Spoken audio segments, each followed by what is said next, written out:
Collection of talks on Nokodemions teaching. From Contact Reports from 767.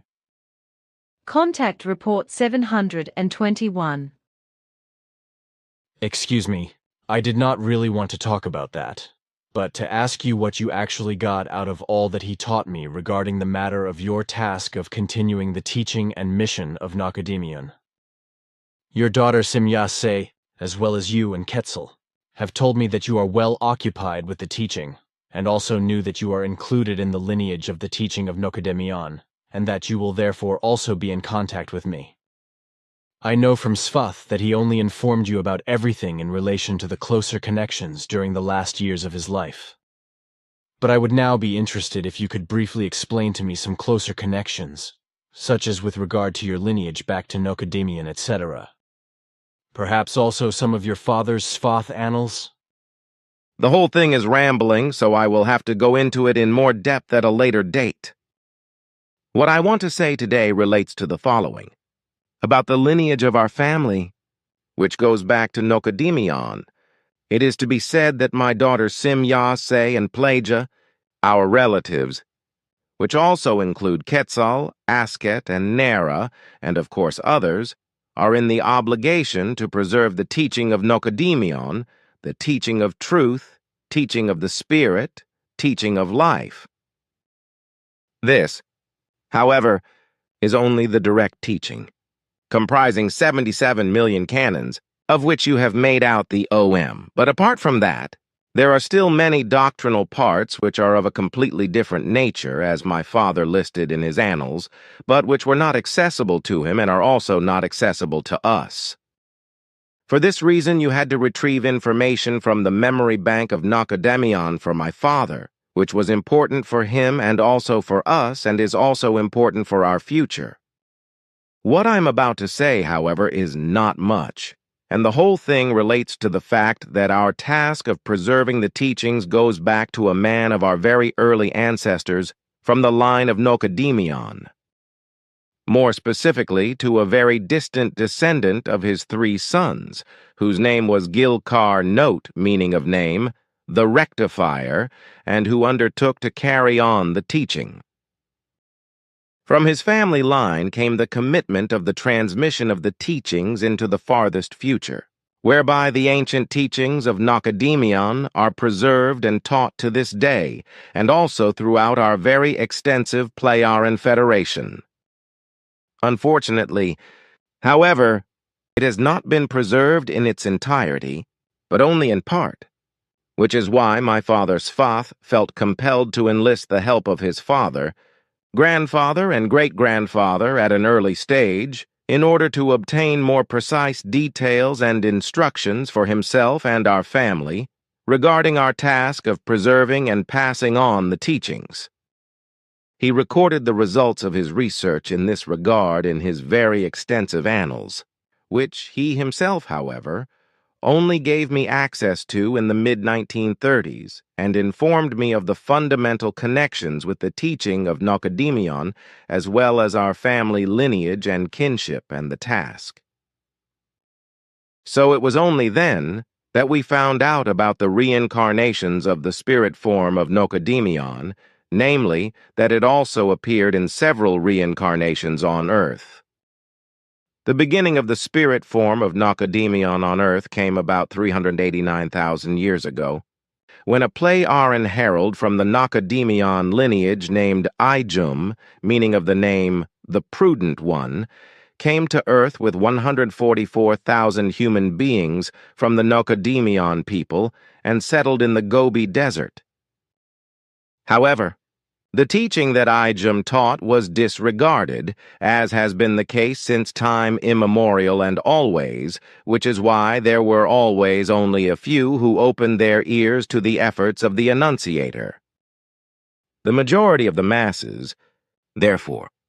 did not care for the teaching brought by the herald, but in their delusion of faith continued to follow their gods, which equally led to differences and disputes among the various faith groups, as has always been the case, even in later times, and has remained so to this day among all the delusional believers in religion on Earth.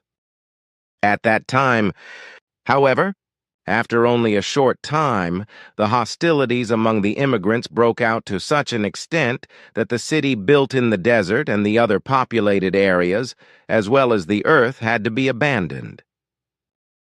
More than 25,000 years ago, new Plei-Aran immigrants arrived on Earth with a slightly yellowish skin pigmentation and mixed with already existing earthly human forms, resulting in another human species that migrated to a large island.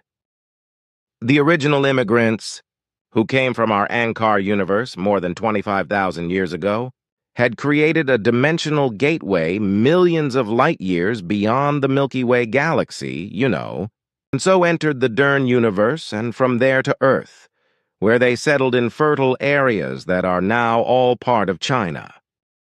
What happened about 389,000 years ago, after only a third of a century, then quickly led to the termination of the action and the abandonment of Earth, after which their distant descendants many generations later, about 13,500 years ago, once again formed an Earth immigrant community and came to Earth.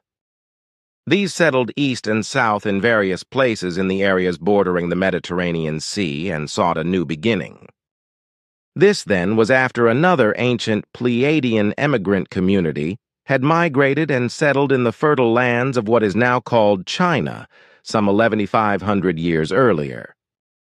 When then, about 13,500 years ago, the up-to-then last Plei-Aran community of immigrants came to Earth, then this happened in a completely secret form, namely because since the time of 389,000 years earlier, other extraterrestrials had come to the Earth in the meantime and had settled down far and wide on all continents, above all the long-skulled ones. In ancient Egypt in particular, they rose to positions of power, waged wars, and subjugated tribes of peoples, such as those who called themselves Ebraya. It was these who, in later times, under the leadership of a Negrid Plei-Aran descendant called Avian, note, meaning of name, he who gives refuge, who was, however, called Avram by the Ebraya, had joined forces about 4,500 years ago with the still few distant descendants of the ancient Plei-Aran immigrants who appeared about 13,500 years ago, and also begat many descendants. From these descendants begotten between Plei-Aran descendants and the Ebraya, a sixfold lineage of termination then emerged, namely from the reincarnation line of Nokodemion, whose spirit form reincarnated several times and in rapid succession among the Ebraya. This was after the then messenger Ijum from the Nokodemion line lost his life in the Gobi Desert during the warfare of the Earth immigrant community about 385,000 years ago, and his spirit form either remained in the earthly realm or migrated and returned, about which unfortunately nothing is known in detail. What is known to us, however, is that the old Plei-Aran immigrants very quickly mixed with the above-mentioned tribes of peoples. But it turned out that this time, two unpleasant disputes arose, which led to the fact that despite the efforts of the heralds, various of these peoples split up and partly also fell into bondage to other peoples. However, when I speak of those peoples into which the Plei-Aran immigrants integrated themselves, I am not referring to large peoples, but to larger tribes of peoples that did not correspond to complex forms of social organization. The members of these tribes of peoples, which corresponded to a tribal ethnicity, traced back to a common ancestry, which ensured that a certain mutual cohesion was given as a result of kinship. This, however, did not prevent larger national peoples, who could no longer be called tribes of peoples, but real great peoples or state peoples, from forcibly binding smaller tribes of peoples into servitude. This was also partly the case with the tribes of peoples who had settled around the Mediterranean areas and had mixed with the Plei-Aran immigrants at an early stage, who were then forced into servitude in the land of the ruling long-skulled ones. But the same thing happened to the Abrea not only by the rulers in ancient Egypt, but also to their distant descendants by the king of the New Babylonian Empire, Nabuchodonosor, who is also called Nebuchadnezzar II. The proto-tribal leader of the Abrea was a very distant Negrid descendant of a Pleiaren group who had appeared on Earth as immigrants more than 13,500 years ago, who had also mixed with Earth humans. This proto-tribal leader called Avian, living in a land area called Plecht, east of the Mediterranean, with a nomadic tribe of Abrea who called him Avram. The denunciation by 6 heralds with the Nokodemion spirit form took place after the Pleiaren immigration on Earth some 13,500 years ago and lasted until the time of the year 632. The heralds were the following: Enoch, born 3rd February 930-894 before Emmanuel BC, Eliah, born 5th February 891-780 before Emmanuel BC, Jesaja, born 7th February 772-690 before Emmanuel BC, Jeremiah, born 9th February 662-580 before Emmanuel BC, Emmanuel, born 3rd February 2111, 9th May, Muhammad born 19th February 571-632 after Emmanuel AD. They all endeavored to teach the doctrine of Nokodemion not only among the Abrea, but also among various peoples who existed in the regions bordering the Mediterranean to the east and south, as well as in Egypt and on both sides of the Red Sea down to its end. But they also taught far eastward to Mesopotamia, where King Gilgamesh formerly ruled in Uruk-Gart, as well as to the Aryan country. What I still want to explain for today, this refers to the fact that also in the sister creation, the teachings in the Dal universe are taught among the peoples who have migrated from our planets, so also among the people of Ishrish Asket, as also among all Sonair peoples. And the fact that we also brought this teaching to Earth at an early time was due to the fact that our ancestors discovered a natural dimensional gate 22 million years ago by chance, which is located here in the Dern universe about 120 light-years beyond the Pleiades stars known to you. The dimensional gateway was discovered because a moon from our Ankar universe that had drifted from an exploded planet entered the Dern universe through this dimensional gateway, which our ancestors investigated and then found to be Earth's satellite.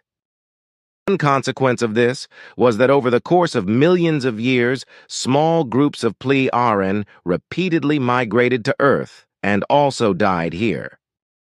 Later, when the first human life forms also developed on Earth around 12 million years ago in various areas that are now Europe, Africa,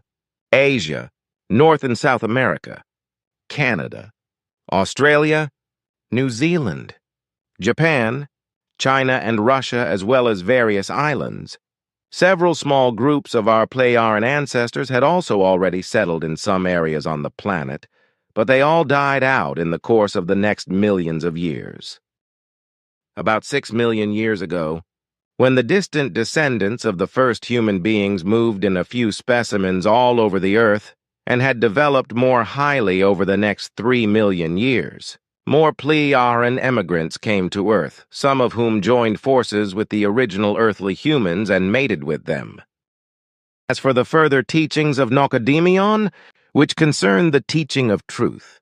teaching of the spirit, teaching of life, which you have already partly retrieved as a boy for my father Sfath from the memory bank of Nokodemion, he has recorded all this in his annals in handwriting. And what you have been retrieving and elaborating for us for years brings us undreamt of insights and possibilities for the development of consciousness that surpass everything we have known so far and with which we often have trouble understanding everything, which is why the explanatory work you do for us is so significant and very important for us. Unfortunately, however,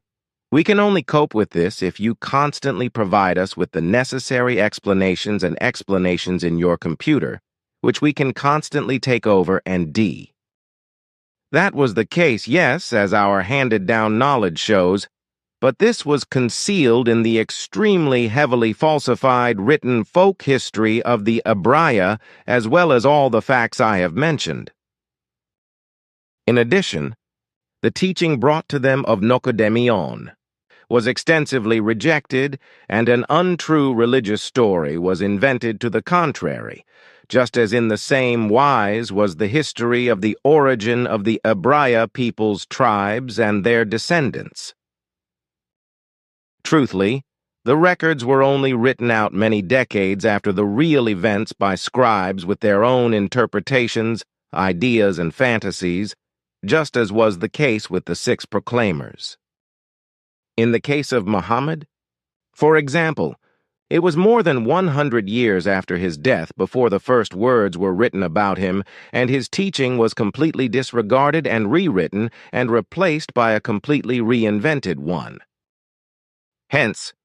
the true teaching that Muhammad brought, the teaching of the prophets, that is to say, teaching of the truth, teaching of the Spirit, teaching of the life, was not simply falsified beyond recognition, but it was, as was already the case with the same teaching of Emmanuel, completely denied and replaced by a new truth-falsified religious history that was fantasized together from the ground up and directed towards a Godhead and spread. In addition, over the course of centuries, new rules, rituals, prayer, behavior, and other regulations as well as religious laws, etc. were invented over and over again, which were consciencelessly fantasized into the irrationally and confusingly invented senseless religious teaching, and were mendaciously ascribed to the proclaimers Emmanuel and Muhammad. You could put it like that, yes. In the course of time, these scripts were of course changed in their form again and again, or put out of use, which is why many of the original types of script only exist as historical remnants, if at all. But what is also to be said about this is the fact that, unfortunately, already very early on, written language was misused by earthly scribes. This happened in particular by literate persons, who recorded historical events in writing, which they themselves nevertheless interpreted inadequately and completely wrongly according to their own and inaccurate observations, as well as very often diluted perceptions as well as imaginations, inadequate poor memories and assumptions. This was likewise the case when the scribes were engaged and contracted by the people for the purpose of writing records, while without exception it was the case that the persons capable of script and thus of writing never wrote down exactly what they were instructed, assigned to write. As a consequence, it always happened that the human beings who called upon those versed in writing, because they themselves simply were unknowledgeable in writing and therefore of written language, could do nothing other than to explain to the scribes, in their simple language, to put their concerns down in writing, etc. Those capable of writing, then, through their own interpretations, allowed themselves to write down what had been explained and said to them according to their own understanding and their own interpretations. And the reason for this was because those who did not know how to write, who commissioned something to be written, were unable to dictate what they had to say and explain directly into the written language. That is why wrong descriptions and, in some cases, extremely grave wrong interpretations arose as a result of the scribe's own interpretations, which have survived to the present time and are taught in equally wrong forms. Equally, this happened at all times with regard to all religious written records, because only one person, and apart from that one person, not a single person to whom the written traditions are ascribed was knowledgeable of the script and the written language. Consequently, they all had their statements written down by those well-versed in writing and the written language, who formulated everything according to their own writing abilities and also wrote everything down via their own interpretations and assumptions, etc. This was also the case with all the major and minor religions and their sects, thus also with Islam and Christianity. After Emmanuel's flight from Jerusalem, his entire life history from birth up to his death was spread and later also written down with monstrous falsifications, lies, assertions, and calumnies. Thus the same happened with Muhammad, whose real name indeed was Abdul Qasim Muhammad ibn Abdallah. In Emmanuel's case, only Judas Iscarioth was well versed in writing. However, neither any female nor male member of his discipleship, which included more persons than just the 12 listed in the New Testament, which is full of inventions, falsifications, wrong commemorative claims, interpretations, and lies. In addition, the individual chapters, assertions, claims, and recollections, etc. of this work of lies were not written until many years after his flight, by scribes, and moreover were written in a further falsifying wise through their own additional interpretations, and partly also attributed to former disciples, who, however, never took part in such writings, and thus did not provide any information whatsoever, out of which the work of lies called New Testament then arose. For the purpose of rectification, you indeed have also given the various necessary details and explanations, wherethrough he has carried out relevant investigations, but is also how he found out much of the actual truth, and was also able to record it in writing. I must say, however, that it is regrettable that you and Guido had to promise to him, during his lifetime, not to mention his name and his written works, which has extraordinarily good evidence facts. Unfortunately, the man also withholds that of your information made known to him, which should actually be mentioned openly with regard to the entire origin of the history of Emmanuel. If one has a close look at the life history of Muhammad, then it must also be said concerning this, that there is hardly a true word in all that which is supposedly handed down about him. For just as with Emmanuel, all around no one was knowledgeable in writing and written language except his first wife, the widow Chadidsha. She was a member of the highly respected Quraysh tribe and heiress of a caravanserai and a trading business in Mecca. At first, under her matriarchy, Muhammad did various works for her, before they got together and married, after which she appointed him as a business partner.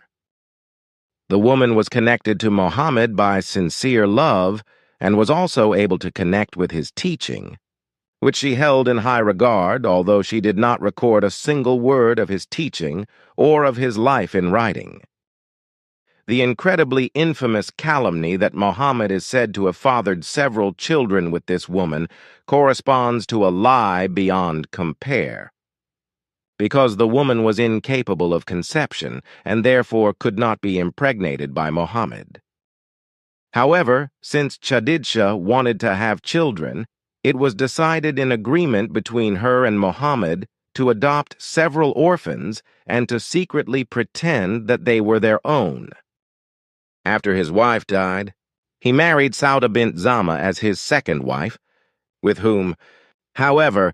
he also did not father any descendants, nor with Aisha bint Abi Bakr, who was his third wife, and who, contrary to the slanderous traditions, was neither 6 nor 7 or 9 years old at the time of marriage, but 19 years of age. And the malicious story of slander against her, which is said to have arisen during the campaign against the Banu el-Mustalik in the year 627, is just as much a malicious lie as is the story of the 12 mothers of the believers, which was built up on nothing more than lies and deception. This applies equally to the many lies that Muhammad, in addition to his regular marriage, married a greater number of women and had slaves as concubines. For in fact it was only the 3 wives Chadidsha, Sauda bint Zama and Aisha bint Abi Bakr, whom he had married after the death of Chadidsha, And also these marital bonds remained childless because even with these two women, he was not of the sense to procreate offspring. All the larger numbers of other women who were around him were in no way in any marital connection with him, nor in any kind of relationship of a slavish or concubine-like nature. Rather, they were all well protected in his care and friendship. So long after his death, other women were imputed to him by lies and calumnies of alleged relatives and chroniclers and so forth, and had no truth content whatsoever. This also applies to the veiling of women, as well as to completely different senselessnesses. Maliciously minded ones who were against the spreading of the early wrong Christianity that had emerged centuries earlier, through which the true teaching of the proclaimer Emmanuel was completely falsified, saw in it an opportunity to falsify the teaching of Muhammad as well. So, in his time, they seized the opportunity to falsify his teaching, which was indeed the same as that of Emmanuel, and to spread rules and regulations, just as it was with regard to the teaching of Emmanuel. Just as Emmanuel was not able to defend himself against it, so it also happened with Muhammad, because when both had gone their last way, their ever-identical teaching was abysmally falsified, and new religions were created from it. As a consequence, the believers turned to the new teachings, to which Muhammad and Emmanuel could no longer oppose because of their departure, hence Christianity with the New Testament and Islam with the recitation. That is to say, the Quran completely suppressed the truthful teaching of the truth, teaching of the Spirit, teaching of the life. Ancient Palestine was occupied by the Romans at the time of Emmanuel, and had experienced some increase in prosperity under them, even though the native population was directed by a harsh Jewish and religious-oriented rule, which is why it was opportune for the emerging Christians to devise a story of lies of a resurrection of the crucified Emmanuel and to call him Jesus.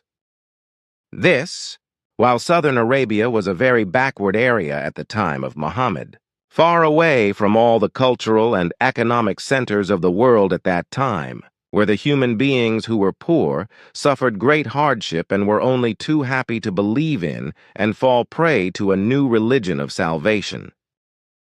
If the old scrolls writings are examined,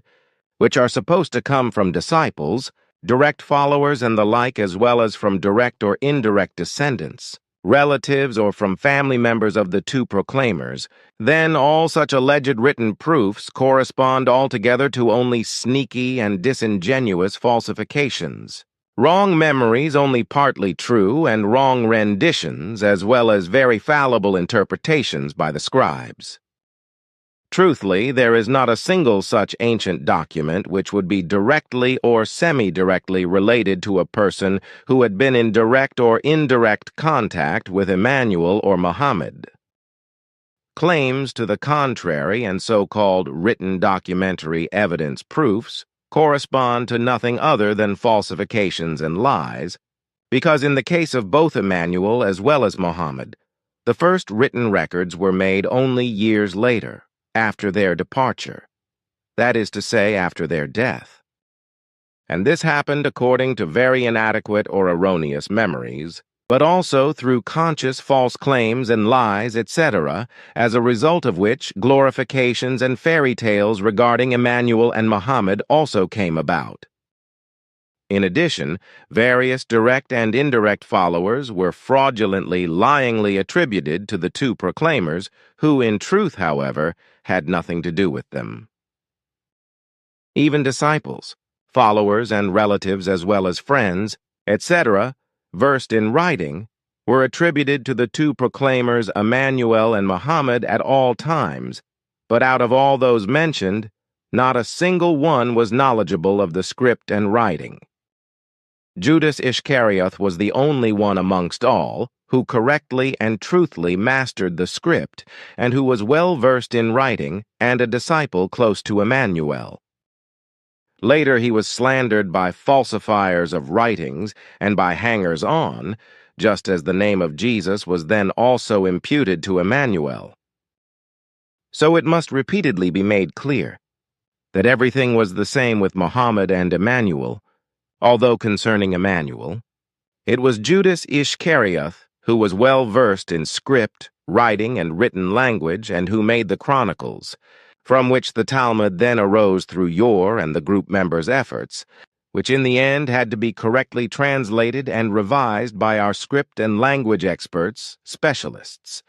because the priest Isa Rashid had translated it wrongly according to his Christian deluded belief. This, while all other records concerning the teaching of Emmanuel and Muhammad were in no way made by any of their disciples, or direct or indirect descendants, etc., but by strangers, namely even only a long time after their death. Truthfully, however, in relation to the two of them and their teaching, which on both sides was the teaching of the truth, teaching of the Spirit, teaching of the life, everything was abysmally misunderstood and boundlessly falsified beyond recognition. This also applies to various other ancient and newly discovered old writings, which likewise do not lead back to any disciples during the lifetime of Emmanuel, or to direct followers or relatives and so forth of Muhammad. To this I can only answer in such a way as I have learned from my father and from you, and to which I think I am trying to explain the whole thing in the way you are wont to do in your saying, because this corresponds to what is evidently necessary in order to instruct Earth humans.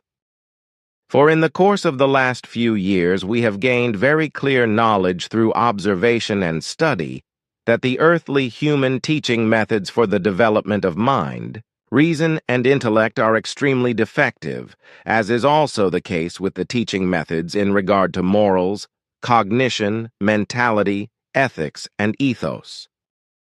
In this respect, in all these methods of teaching, the profound mistake is made that every instruction of education and teaching is applied in an inadequate manner. Firstly, by not applying the correct and necessary word values, and secondly, by not applying the necessary verbal volumes, normal, soft, or loud, as the case may be, and thirdly, by not presenting and carrying out the necessary explanations in the necessary details, as you, however, do. Now, as for the values I have mentioned, these mean exactly what you have also interpreted for us Playaran and explained in your teachings, what we have adopted and learned from you in this way, and continue to teach, and which has brought us better knowledge than what has been handed down to us in this respect, which is not in such a detailed way as you teach. Unfortunately, it was and is also no different with us than with Earth humans, that probably since earliest ancient times all important teachings have been recorded in verbal form by means of written characters and technical apparatus, and have always been taught in this way up to the present day, but never in the detail and explanatory manner that is peculiar to you. Furthermore, through your teaching areas written for us, we have been able to acquire new knowledge that would never have been possible for us to gain without your tirelessness in your teaching, because these are facts that are only to be found in the unfathomable memory banks of Nokodemion, to which only you, as the most distant recent personality of his billion-year-old line of descendants, have access, which is just as closed to us as it is to every other life form. It was my father Svath who had delved deeply into the ancient annals handed down to us, as before his father, grandfather and great-grandfather,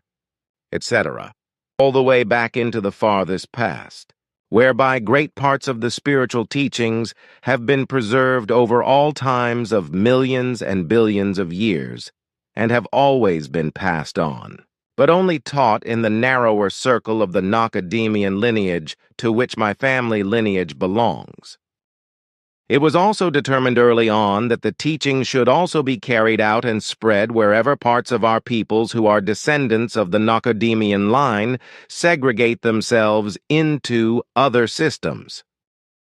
and as a result of the fact that already more than 22 million years ago, parts of the peoples of our very distant ancestors reached the Dern universe of our creation, that is to say, the space-time structure in which the Earth also exists, but also the Tao universe of the twin creation, the teaching of truth, teaching of the spirit, teaching of life, was also carried out and spread everywhere there. This was done, and continues to be done,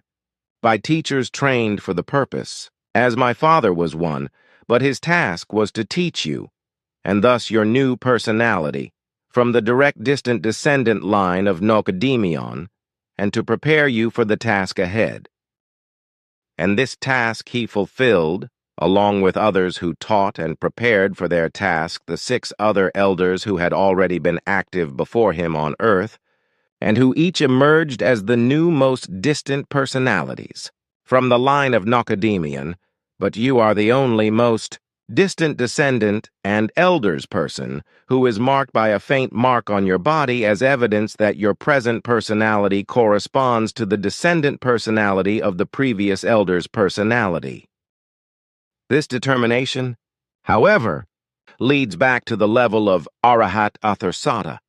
because the mark is supposed to prove that your present personality corresponds to the previous personality of the founder, which is supposed to be so because, especially in the Christian world of faith, numerous deceivers have always appeared and fraudulently claimed that they themselves were the reborn previous personality of the founder. But now, dear friend, I will interpret according to your mind the explanations you have given us, if you permit. However,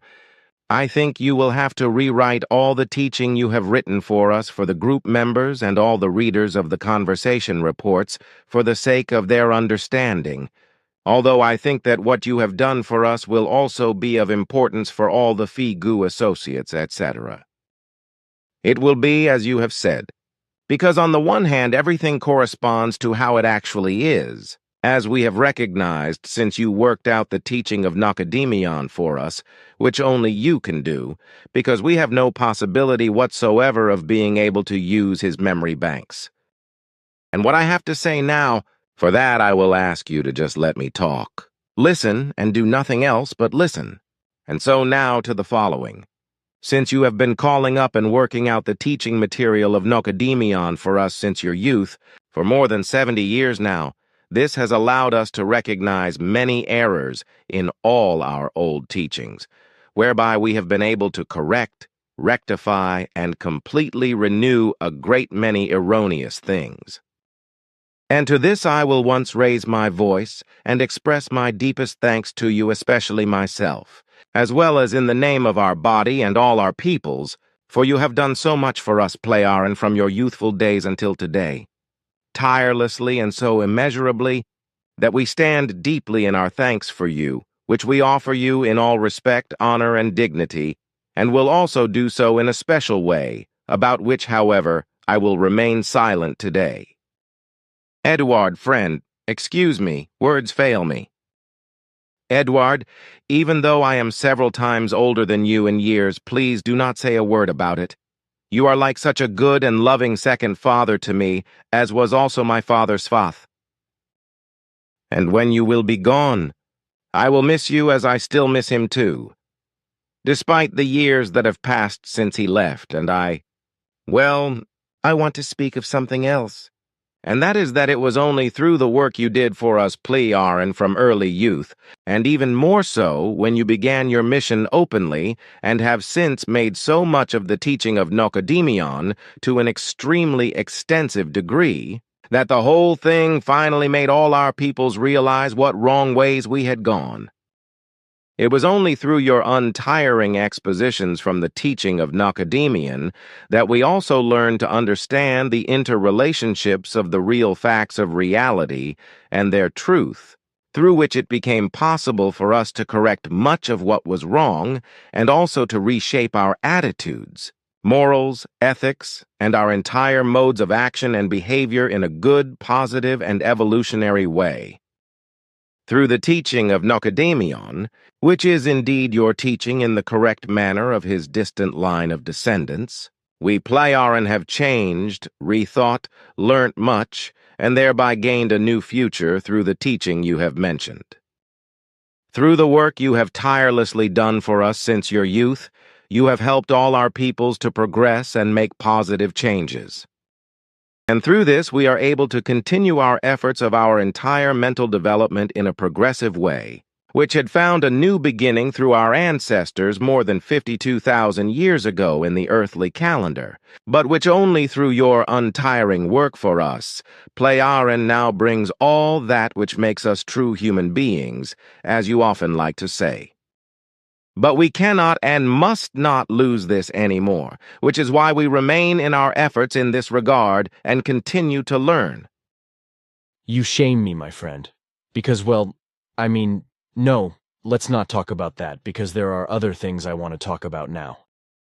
But, well, I just want to say that I was not prepared for what you were talking about just now, which I think can certainly stay between us, can't it? But I also do not want to forget to thank you and everyone else for your thanks, although I feel really ashamed, on the one hand because I am not eager to be thanked, and on the other hand because everything you have said seems like praise to me, which I do not want to hear. Moreover, I appreciate the whole thing because with you, the teaching of Nokodemion bears good fruit, while here the earthlings do not care about it, but rebel against it and make terror. Unfortunately, there are only a few who have found the way through understanding and reason, and will probably continue to do so, which is very gratifying. However, this does not guarantee that in the foreseeable future the religions and fanatical delusions of God that cause all evil, negative and bad things, wars and terror, as well as the insane further growth of the overpopulation that destroys everything, will come to an end. It will take a long time and a lot of work by Phi-Gu and its core group members, passive members, and fellow Phi-Gu members before a great success will come. Unfortunately, it is also the case that many human beings who actually use the Phi-Gu mission teachings in relation to their own personalities, learn and also make an effort to personally implement what they have learned, do not dare to also pass on and spread everything to the outside world. This, unfortunately, is as much in accordance with the fact as it is that betrayal of the teaching and of your work is practiced by members who first learn earnestly and strive sternly, but who then, out of thoughtless private airs and foolishness, as you sometimes say, shamefully turn away from everything, betraying the teaching and thus themselves. What I have to say about the term spirit is that it was not used in antiquity, because it was not created until much later, whereby it was interpreted differently depending on the way of thinking, and is also used today with various meanings. In ancient philosophical terms, the term that is called spirit today was explained as a material, air-like, also fire-like substance, which in further interpretation meant principle of nature and life. Elsewhere, out of religious delusion, the term spirit was and still is referred to as God's Spirit or Holy Spirit. The ancient Greek term pneuma, see above in the Wikipedia excerpt, or as pneuma, was equated in antiquity with the word value breath and air, which at that time also resulted in the terms hagion pneuma, that is to say, holy breath, holy air, as in later times, for example, also the terms pneumology and pneumatics. From this it is clear that in antiquity the term pneuma was associated with completely different values, and that this word concept effectively had no relation whatsoever to the term spirit, and also has no relation whatsoever to it in the present time of the 21st century. The various concepts of the term spirit, such as breath of God, in which the divine spirit of an imaginary God is supposed to work, show, depending on the type and fanaticism of the religious delusion, blatant overlaps ranging from love, harmony, joy, righteousness and a sense of justice to boundless hatred, revenge and retribution, but led much further through insane and confused assumptions, concepts, theories, and imaginings to vicious delusions such as delusions of killing, raping, destroying, torturing, warring, chastising, and murdering, and so on. The Greek ancient word pneuma was, and still is, not only extended to the term spirit, but also put into versions that convey completely wrong ideas and understandings to the human beings. This is how spirit came to have meanings such as pressure, vortex, breeze, and similar concepts, which also led to other terms such as the Hebrew ruas, the Chinese ki, and the Indian prana, or akasha, and to breath soul. Further, pneuma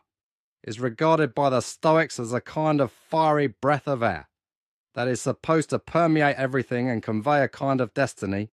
that is equated with a cosmic might. But also in Christianity, for example in Romans 7:6 EU and Tokyo 3:6 EU, the pneuma is evaluated by Saul or the later Paul as a positive essence of the divine radiance, and thus as its spirit. In the Mediterranean region, especially in Egypt, Greece, and the Roman Empire, the ancient Greek pneuma came into its own in medicine.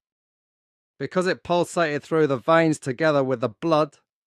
it was on the one hand considered to be the material life force, but was also held responsible for all physiological processes.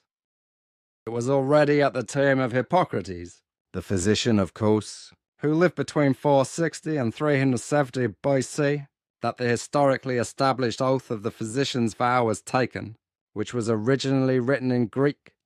and has been handed down to this day as the Oath of Hippocrates, or Hippocratic Oath,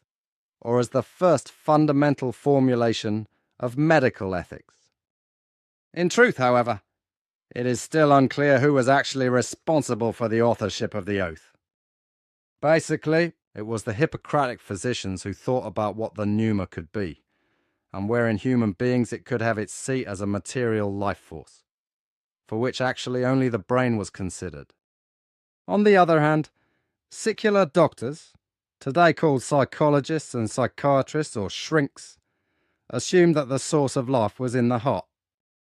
At that time, when human beings developed illnesses, it was assumed that the pneuma, that is to say the life force or the life source, was hindered by some unhealthy juices. In this respect, the philosopher Aristotle, for example, distinguished between two types of pneuma, namely, on the one hand, the life force that was breathed in from outside and served to maintain the body temperature. On the other hand, he assumed that a pneuma, or corresponding life force, innate to human beings evaporated in the blood, namely in the heart. This is in contrast to the philosopher Straton of Lampsakos, who assumed that human beings become tired and fall asleep, because this is caused by a secretion of the life force, or pneuma. The naturalist Erasistratos assumed, like his teacher Praxagoras of Kos, that there was a vital pneuma in the heart, but also a psychic pneuma in the brain, and he also assumed that there was a psychic pneuma in the blood, in the veins, and in the arteries,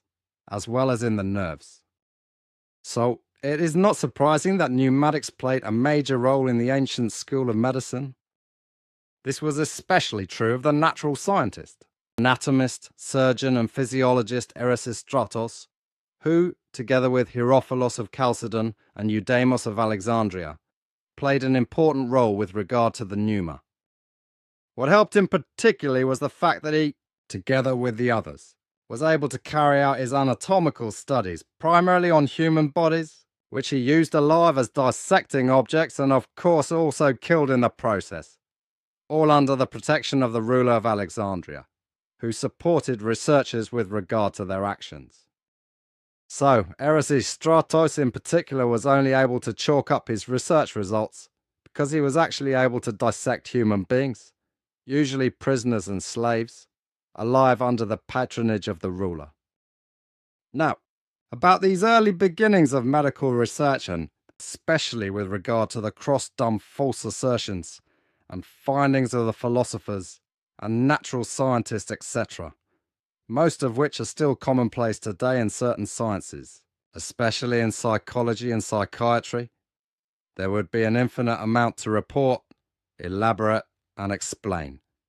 but that would effectively take us too far. Let us just say that until the early modern era, there were two opposing theories about the seat of the soul or parts of the soul. On the one hand, there was the thesis, dating back to the natural philosophy of Alcmaeon, of Croton and Plato, that the highest and decisive power of the soul is rooted in the human brain. In and of itself, this assumption regarding the highest and decisive power was correct, but infinitely far from the truth, because it was not a question of the power of the soul, but rather of energy of creation, which is known from spiritual theory as the spirit form, which in human beings has its seat in the collicular superior of the brain and which animates consciousness, the thought-feeling psychic world, as well as the entire physical body with a tiny jolter-like energy. So Plato, along with the other three, located the actual source of life in the human being and the brain, even if he, like the others, started from completely false premises due to ignorance, as a result of which he described his doctrine with regard to the various pneumas as separate souls, and regarded them as an immortal part of the brain. This, while the willpower, as he taught, had its place in the breast and desire its seat in the abdomen. Aristotle, however, was of a different opinion in this respect, for he categorically excluded the seat of the soul organ in the brain, because no direct connection of the brain to the soul faculty could be discerned. Moreover, his false doctrine was that the soul was physically dependent on the warmth of life, which did not apply to the brain because, as he claimed, it was the coldest organ of the body. This was the reason why only the heart, as the warmest part of the body, was the seat of the innate warmth of life in human beings, and therefore also the central organ of all thinking and perceiving functions of the soul. His erroneous view even went so far as to claim that the brain should be understood as nothing more and nothing less than a kind of cold piece of ice, which I found extremely ridiculous. Well, from all these early resulting nonsenses, further nonsenses were also fantasized in the later centuries and 2 millennia by further philosophers and researchers of various kinds, as a result of which, until today, still no real knowledge prevails, especially in the field of psychology and psychiatry. Therefore, the experts in these fields have no comprehensive knowledge of how the processes of thought-feeling psyche formation, as well as the true workings of understanding, reason, intelligence, intellect and intelligentsia take place and what their actual and real functions are. Which also leads to the completely crazy assertion that intelligentsia and intellect are practically one and the same. I have already explained in advance and have so far also given various explanations, namely with regard to the fact that the term spirit is to be understood as something completely different from what is generally understood in the earthly human sense. But I must also explain that many earthly human and indeed also scientific teaching methods are very defective and even wrong, which relate to the manifold evolution of the human beings of the earth. And these wrong teaching methods, which have existed since ancient times, like the associated wrong teachings concerning psychological facts, the values of understanding, reason, intelligentum and intellect, etc., I must correct once and for all and clarify what is correct and what is wrong in this respect. This, however, will certainly cause an uproar among all educated experts in the relevant fields and provoke opposition and attacks against my explanations and statements to the effect that everything is wrong, because everything that has been taught since antiquity by the Greeks, etc., and since then throughout all time, as it is also still taught today, therefore corresponds to correctness. As narrow-minded as the earthlings are with regard to their sciences, they will not acknowledge that the traditional teachings are not correct or only partially correct, although in those early times the human beings of the earth had no actual knowledge of certain sciences, such as psychology, morality, mentality and cognition, etc. The so-called philosophers, too, were not aware of this. Also, the so-called philosophers were not yet advanced enough in their knowledge and understanding of these subjects to be able to survey, understand, and explain the essentials. And I must say this once. If I am to judge certain statements made by early and also later philosophers who are still active today, then many of these philosophical statements are nothing but childish, and so ill-considered that they can only be described as ridiculous. Many of the false teachings and teaching methods have been used since time immemorial, not only by parents and other educators, but mainly by so-called higher or highly educated professionals and scientists, with or without academic titles, with regard to teaching, learning, and with regard to the formation of understanding, reason, intelligence, and intellect. Intelligentum, that is to say, being intelligent, as well as morality, mentality, cognitivity, that is to say, cognition, ethics, and ethos. For this reason, us humans can never achieve what they need to learn with regard to the development of intellect, reason and intellect, as well as with regard to correct morality, mentality, cognition, and a righteous way of life, etc., in order to be human beings in the truest sense of the word, beings with an attitude of consciousness in accordance with creation. But for this it is inevitable and necessary to first explain some specific terminology, as well as some of the fundamental interrelationships, whereby it must first be made clear that experts, academic title bearers, and philosophers of various kinds will raise an insulting veto and a know-it-all attitude that is unparalleled. This is because, in spite of their examinations, such as dissertations, disputations, and rigoroses, they are educated to a certain extent according to their effective ignorance, but nevertheless in truth have only a fragmentary knowledge of their learned matter.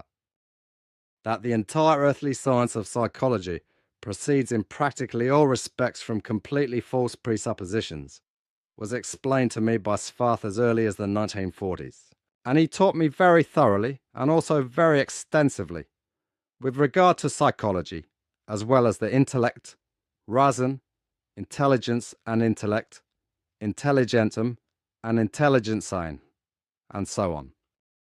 Through this I have come to realize how inadequate and ignorant also in these relations the earthly sciences really are and possess as good as no real knowledge. With regard to intelligence, the greatest mistake is revealed, because it is placed in direct connection with the intellect and even equated with it. And this although the absolutely inactive intelligence, as well as the fully active intellect, are fundamentally independent of each other, as both also correspond to different valences. Accordingly, they also diverge absolutely. Respectively, they strive apart and deviate from each other thoroughly, as they also differ and strive towards completely different values. The storehouse of knowledge, of understanding and reason is intelligence, which can comparatively be equated with a dictionary or encyclopedia, which contains no more and no less than only word concepts and their meaning, which are perceived as purely stored information, but which cannot muster any activity. This means that intelligence serves as a storehouse of words and concepts for the consciously and volitionally more highly developed intellect and reason, and is practically their memory, which, however, has no activity whatsoever, and consequently neither a mental or emotional impulse, nor a behavior or an action can be stimulated, brought about or carried out. And this fact results in the fact that, as a consequence of the absolutely activityless word and concept memory arranged by intellect and reason, no nanotiny beginning of the tiniest reaction can take place or result from the intelligence. This is in contrast to the intellect.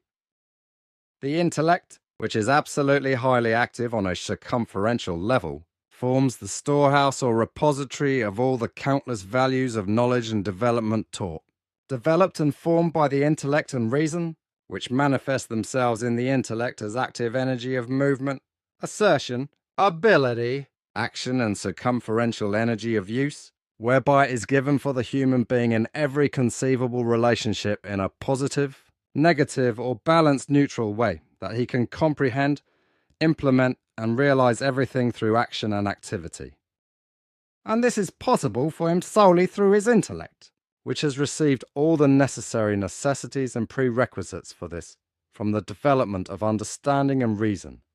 and also contains the indispensable active energy of action, which is necessary in order to let everything become reality through deed and action, which is in the human being's mind and will to realize it. The activity assigned to the intellect, which the storage, being intelligence, absolutely lacks, and which therefore only leads an inactive shadow existence as the memory of intellect and reason, enables the human being to act, behave, act and develop in every conceivable possible way in terms of movement and motion. And he is able to do this through the high activity of the intellect,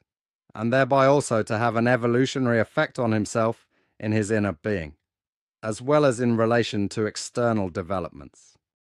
Intellectual activity alone enables the human being to further develop his inner and outer positive, negative and balanced neutral impulses, behavior, actions, and his entire mental and physical activity, as well as his evolutionary thought, feeling, psyche developments, etc., as well as to use them to stimulate new learning processes, cognitions, and mental or intellectual evolutionary processes, and thereby to be evolutionary.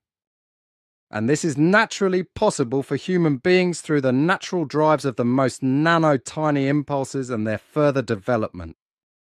These extremely fine sensations, which arise through intuitive and inspirational inspirations, curiosity, desires, as well as through inner and outer thousandfold impulses and perceptions of the most diverse kinds, become impulses that can be processed mentally and become teaching and instructing functions that are processed mentally or by the mind and reason and become insights and knowledge factors. These gossamer fine, nanotiny impulses cannot as a rule be perceived consciously by human beings, and therefore only when they have become ascertainable and recognizable impulses. For only in this state do they form the corresponding factors for the function of the necessary conscious thought processes. Only through this, then, does the teaching and instructing of understanding and reason become possible, as well as conscious learning from the learning results that arise and emerge from it.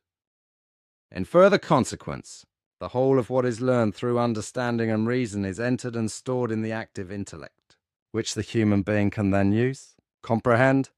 implement, and realize according to his own will and need, according to his ability and degree of his state of consciousness and the possibilities given by the intellect.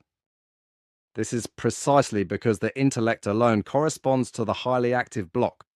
which, through the intelligentum, contains within itself all conceivable possibilities that ensure that everything is actively handed over to the active conditioned capacity for action of the human being,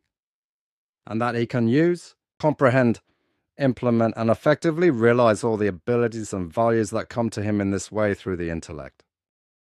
And this is so in contrast to the purely memory-conditioned inactivity of intelligence, which, as already explained, corresponds to nothing more than a word and concept memory without energy and power, but only to an activityless memory bank without actionable usability, and accordingly only to an annal, memory and mnemonic factor, etc., without any possibility of becoming active. Intelligence is in truth nothing other than an activityless memory with regard to the acquired knowledge of understanding and reason, which holds no more and no less than only words and concepts that can serve to find certain factors in the intellect, which can then be actively used by the intelligentum or the intelligent being of the human being and comprehended, implemented and realized according to the corresponding values contained in the factors. But what is now to be said further? That relates to the fact that some certain terms must also be explained, which as a rule are completely misunderstood and equally misinterpreted by earthlings. As in the first place the term spirit, for the explanation of which further explanations and explanations are also repetitively necessary, in order to be dealt with several times through the study of the matter and to be held in memory. Hence the following in a further way. The word, or rather the term spirit, is time-honored, and is used in many ways in the daily use of human beings, in all religions, in psychology and philosophy, etc. But this in no way corresponds to what is presented and explained by the teaching of the Spirit. as a result of the traditional use of the word or concept spirit. It is and has been unavoidable to use this word value also in spiritual teachings, because the human beings of Earth have understood and been able to evaluate something quite specific by it since time immemorial. But time has progressed, and so has the understanding of human beings. Consequently, in the present time of the 21st century, they can be enlightened and expected, especially the students of spiritual science and the learners of the teaching of the truth, teaching of the spirit, teaching of the life, to experience the truth, and teaching of what, according to spiritual science, is to be understood and must be effectively understood by the term spirit. The term spirit, which has been used in various ways in spiritual teaching up to now, cannot and must not be associated in any way with the worldly, religious, philosophical, ideological and psychological explanations and uses, for none of their interpretations and explanations, etc., correspond to what basically emerges from what is taught with spirit in spiritual teaching. The term spirit has hitherto only been used in teaching because it could explain something that human beings have understood by this word value since time immemorial. Although this word value does not designate exactly what it is effectively about. However, since understanding and comprehension have evolved in many human beings up to the present day, especially among students of spiritual science who are no longer deeply delusional about religion, but are turned towards reality and its truth, and they have become much more discerning and knowledgeable with regard to real reality and truth. It should and must now be clearly and openly clarified what is to be understood by spirit in spiritual science, or what it is effectively about. According to the present understanding of the human beings of the earth, it can now be explained that the word spirit, no matter how it has always been used in spiritual teachings, was to be understood solely as the energy of creation, and will of course continue to be understood into the future. The terms spirit energy, spirit consciousness, spirit form, and spirit telepathy, as well as spirit energy and spirit being, etc., etc., always result in the same value without exception, namely, energy of creation. By energy of creation is therefore to be understood the tiny energy part of energy of creation, the seat of which in human beings is inserted in the roof of the midbrain, paired node, colliculus superior, and which animates consciousness, the thought, feeling, psychic world, and the entire physical body, together with all organs in a creation energetic way. From the terms spirit energy, use of spirit, spirit form and spirit telepathy, as well as spirit energy, spirit consciousness and spirit being, etc., it is always to be understood that the term spirit is used solely to express the energy of creation, but never anything else. Consequently, a spiritual way. Spirit is also not to be understood as a soul, as is still claimed today due to religious misguidance. Soul corresponds to a term that has manifold meanings, depending on the mythical, religious, philosophical or psychological teachings and traditions, in which the term soul is also interpreted according to the corresponding confused belief in imaginary illusory elements, etc. If the so-called soul is considered in today's religious linguistic usage, then due to a lack of understanding that the soul is actually the psyche, it is nevertheless understood that all consciousness-related processes in human beings with regard to their thought, feeling, psychic movements are meant. Only in this sense can the soul be understood as largely synonymous with the term psyche. In this sense, the soul, or the psyche, also embodies the principle of all impulses and processes that are regulative, and also influence and bring about physical processes, such as psychosomatic influences and interactions, etc. With regard to the soul, there are also religious and philosophical concepts beyond what has been explained, whereby these refer to an immaterial and imaginary and thus unreal principle, which is to be confirmed in the human being, or in other individuals, as the bearer of life throughout all time. and is to be understood as the actual identity. In religious delusion, it's also falsely assumed and erroneously advocated that the soul is independent of the body with regard to its existence and consequently immortal, also with regard to physical death. Through this erroneous, false and delusional belief, death is defined as a process of separation of soul and body, whereby as a result of this false doctrine, it is erroneously taught in some traditions that the soul already exists before conception. Subsequently, this heresy continues. It inhabits and directs the body only temporarily, to use it only as a tool. The other delusion is also that the soul is locked up in the human body like in a prison. Various such erroneous teachings also claim that the immortal soul alone constitutes the person and personality, whereby the perishable body is completely unimportant, or only represents a heavy burden and a great obstacle for the soul.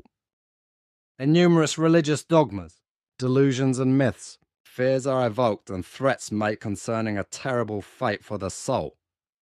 after the death of the body, if it's fallible in the life of the human being, as for example in Greek mythology, it is called Hades or hell among Christians,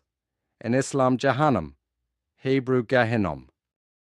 Apart from all this nonsense, a multitude of religious delusional heresies assume and claim that a transmigration of souls or a reincarnation of souls takes place. That is to say that the soul after the death of a human being is born again and again in different new bodies, and if possible as the same personalities as before. From the 17th century onwards, there was a change in research into the principle of life, following which the completely wrong traditional concept from the knowledge of the ancient philosophers that the soul was the principle of life of all living beings was replaced by a new exposé, which was and still is as confusing as the earlier soul definition. So, in the early modern era, the traditional soul heresy that had survived until then was thrown over and replaced by a new confused doctrine that the spirit controlled the bodily functions of human beings. At the same time, all the scientists responsible in this respect still have not the faintest idea of what really results in a completely natural way, and what actually corresponds fundamentally to the term spirit. Consequently, this false designation does not convey reality and its truth, which is why it also does not guarantee the perception, understanding, and comprehension of what is to be understood as the origin, basic value, and function with regard to the term spirit itself. Effectively, it is even the case that with this, precisely with spirit, completely wrong views and hypotheses or presumptions are conveyed to the human being, and he cannot realize and also understand that, namely, the whole fundamentally corresponds to the energy of creation energy, and that he must think himself into this in every relationship solely and exclusively. Consequently, the wrong term spirit should be discarded and no longer used, but only the correct and true term energy of creation should be used, and as a result of understanding, made a habit. And if this is done, then the correct and true interpretation and implementation of the wrong term spirit results in the following manner from the corresponding values.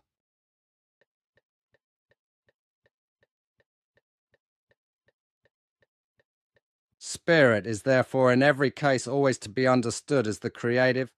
and thus the pulsating energy of creation, as well as the creative power also pulsating therein, which together are also changeable and accordingly capable of bringing about changes and transformations, as this is also given in all material existence, and thus also in the human being, in the whole of nature, and its fauna and flora,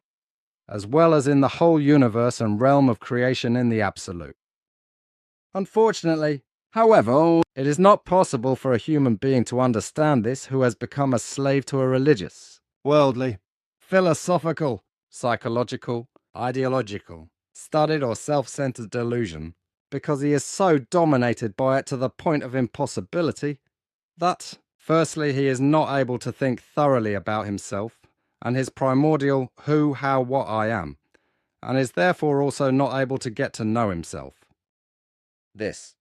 While secondly, he is thereby also absolutely incapable of perceiving real reality and its truth. Consequently, thirdly, he is also absolutely incapable of understanding and comprehending something that effectively and really exists outside of his delusion, and is indisputably given by the entire changeable energy of creation. However, all this and all the necessary insights and knowledge in this regard are absolutely impossible for a human being to gain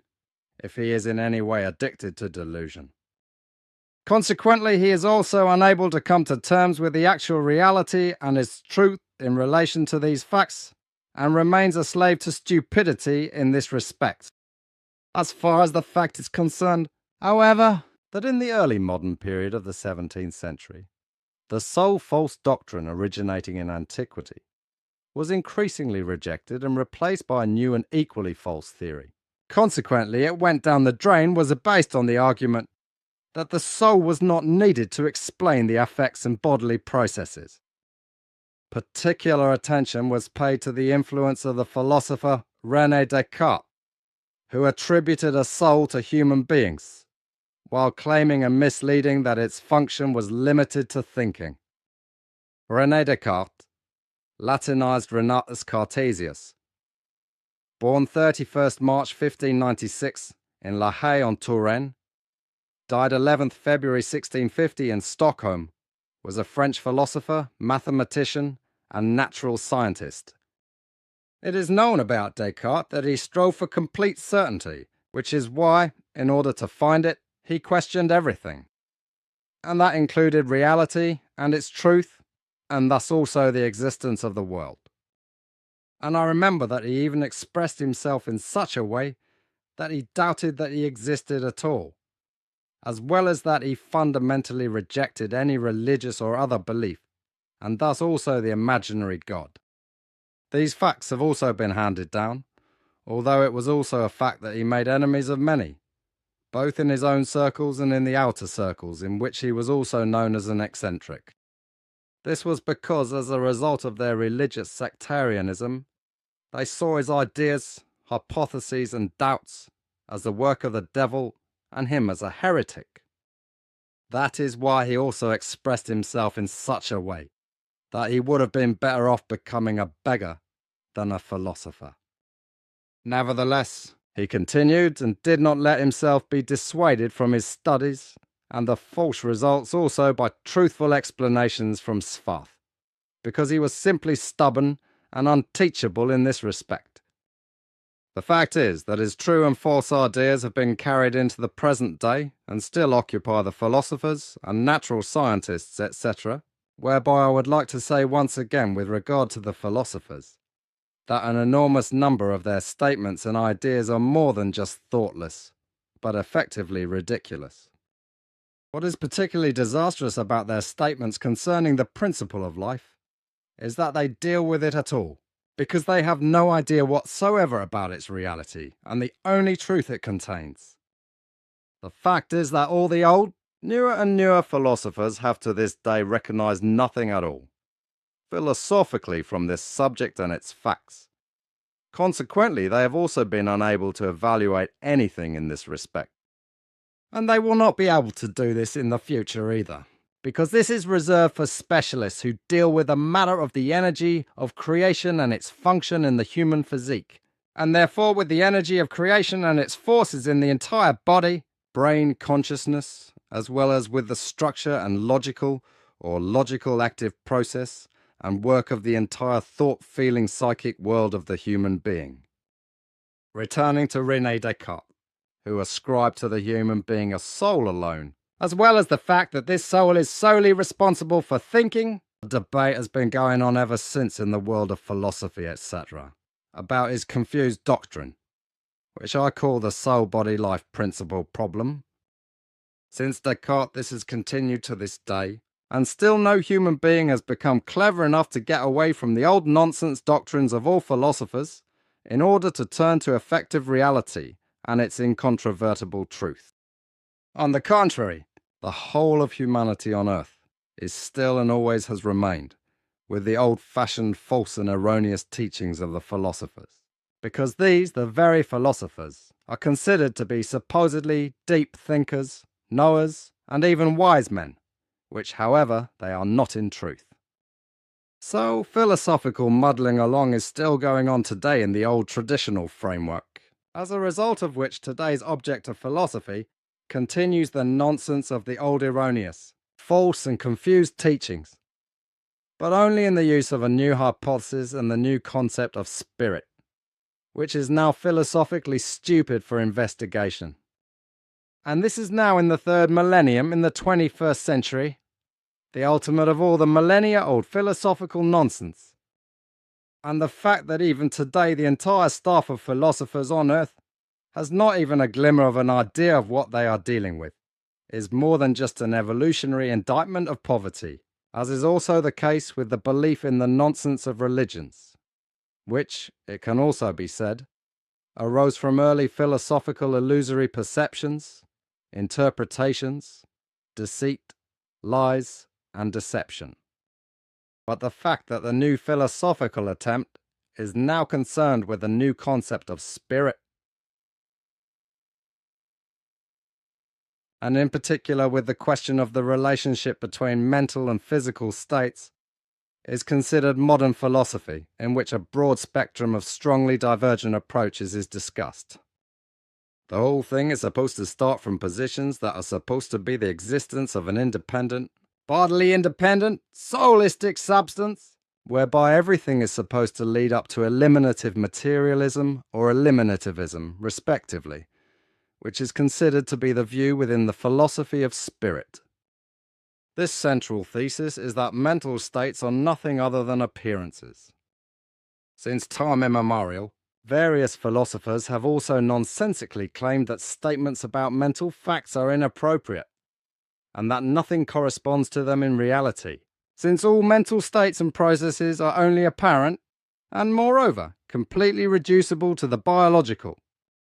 These radical positions also have different moments that, on the one hand, do not deny reality to the mental, but on the other hand, only allow the term soul in a weak sense. Spirit does not correspond to an ancient term, but leads back to late antiquity, whereby this term is roughly distinguished and understood by the human beings of Earth in connection with consciousness between two components of meaning. In this way, Wikipedia elaborates on some things that are indispensable to study in order to understand the term spirit, and also when it may seem unimportant or boring to some human beings. However, If something, a thing, a word, a situation or matter, etc., wants or needs to be understood to the bottom, then it is necessary and unavoidable that even that which is not exactly a special interest must be learned and understood, which is now also true with regard to the term spirit, as it is commonly used in an earthly human sense. Therefore, after our conversation, I will look up some informative facts about spirit from Wikipedia and add them as an explanatory appendix to our conversation report. Origin of the values relating to ethics, ethos, and morality and their misuse. Through rhetoric or populist vernacular eloquence, the value of the terms ethics, ethos, morals was already established about 9 billion years ago by Nokodemion in his teaching of truth, teaching of spirit, teaching of life, and has been handed down over all billions of years until today. Various human beings on Earth have also given thought and consideration to the same results, which have then also been taught, recorded in writing, and disseminated worldwide as the teachings of morality, ethics, and ethos, and have found their way into the entire block in this respect. The origin of ethos, ethics, and morality on Earth is erroneously attributed to the philosopher Aristotle, who is said to have founded the whole thing as an independent philosophical discipline. But this assertion is just as untrue as it is that the originators were the ancient sophists. In fact, the origin of the values of morality Ethics and ethos was set 9 billion years ago by Nokodemion, the founder of nations and the original founder of the teaching of truth, teaching of the spirit, teaching of life. He based his teachings on the term ethosias, or wisdom, which is called ethos in abbreviated form. Nokodemion worked out fundamental conventions, or rules of social behavior for all life forms capable of consciousness, understanding, and reason, which also includes the human being, Homo sapiens, and all rational beings in general. These conventions were determined for the individual life form, as well as for communities and groups, as well as for society and peoples, namely as a norm of behavior and validity for good and appropriate social behavior and protection of all life forms capable of consciousness, understanding, and reason, as well as for the protection of all existence with regard to nature and its fauna and flora. These norms created by Nokodemion regarding morality, ethics, ethos, and human rights, etc., were also brought to Earth about 22 million years ago, where, however, in the course of time and millions of years, they were no longer maintained, and therefore also not transferred to the earthly original human beings when they emerged almost simultaneously several times on all continents throughout the Earth about 12 million years ago. Au fait,